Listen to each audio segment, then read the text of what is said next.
Okay, so I've got the trunk floor tipped up in here. All I did was lift the front end up on a little bench, little seat I have, a rolling cart seat, through a chunk of wood and then a couple pieces of plywood, a couple pieces of cardboard, just to get the height correct, so that it's actually touching these brackets and they're actually, you know, flushed up against the face.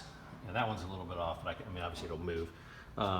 And that was just to get the front of the wheel wells at the right elevation, so that the gap on the side, inside the wheel well, so it's recessed slightly up inside there. And some of the, I mean, this stuff is all so flexible. I mean, it still kind of pulls down a little bit. I mean, you can move around a little bit, obviously more without the vice grips on there, but it'll hold it in place while I'm putting the frame up underneath, and that's really all I was looking for. One thing I did notice on the back, well, actually the nice part is then I can leave the vice grips on there while I'm putting it up, because the frame actually fits up inside the pockets on the back of the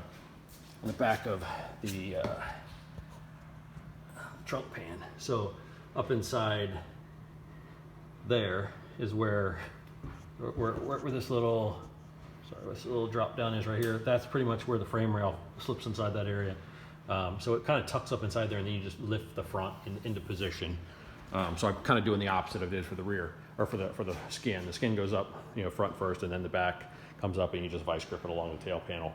Get a nice, you know, fairly even spacing there, so that your holes are where you can get to them, and try to make, you know, this little lip here be equal all the way across if possible. The big thing I was watching in here was that the step that you run into in here, when the area where the you know, the frame's underneath here, obviously.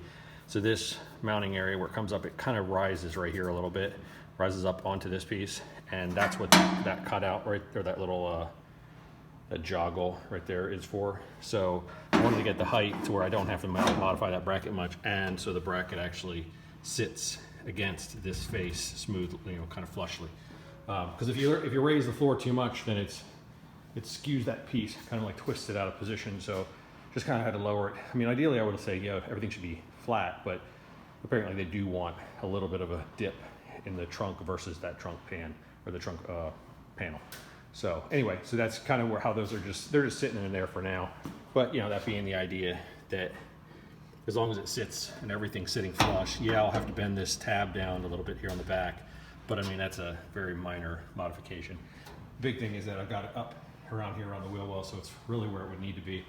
And so now that it's in place, then I'll just go about getting the floor, or the frame rails up underneath it, and then kind of clamp everything in place. That's a little more challenging. So really what I end up having to do is lifting these two ends up. I'll put them on these jacks right here, just to hold them at the elevation they're supposed to be at, so they don't apply ridiculous amounts of pressure to that panel, which isn't obviously welded in.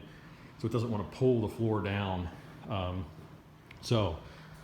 then the front, it's not as bad. I just put the jacks underneath the front, lift it up into place, and then I can kind of make sure everything is at the elevation it needs to be, so that I have the, you know, the correct amount of protrusion of the frame, I'd say jack pad, but it really shouldn't be a jack pad, under the bottom of the rear torque box. So make sure that's in the right spot. So that's where it is. I'll get the floor up in, or the framing up in here in a second, and hopefully that all goes smoothly. So.